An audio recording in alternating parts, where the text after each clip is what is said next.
सावन के पावन अवसर पर आप सभी शिव भक्तों को डीजे आर के राजा हार्दिक अभिनंदन करता है और करता ही रहेगा। डीजे आर के राजा मारला से फायदा नहीं के बम कोनो ये कसम बाबा से डायरेक्ट खानदानी हो कनेक्शन। अरे सच्चे बोल रहे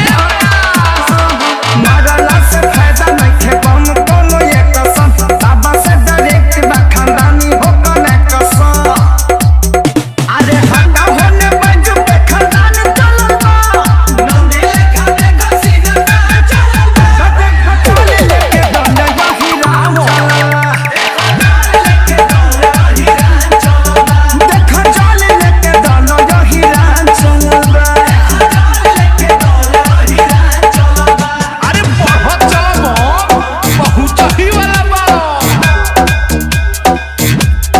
सावन के पावन अवसर पर आप सभी शिव भक्तों को डीजे आर के राजा हार्दिक अभिनंदन करता है और करता ही रहेगा।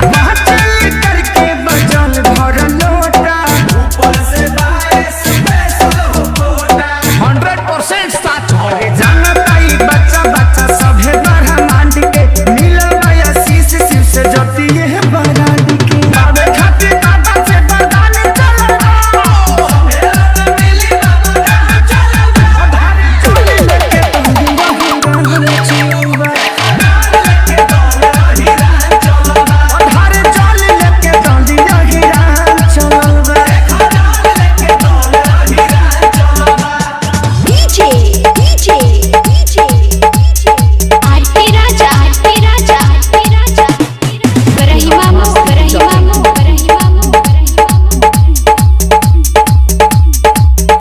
अरे संजय पंकज कलकी की जुबाई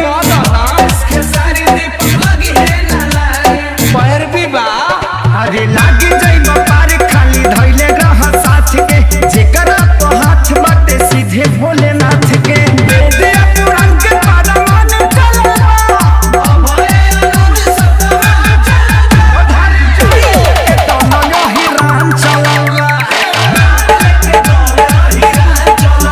धारे चोली लेके दोनों ही राम चलवा डीजे आर के राजा जल ढरा गइल जादो जी तनी विश्राम कर लिहल जाओ। masti.in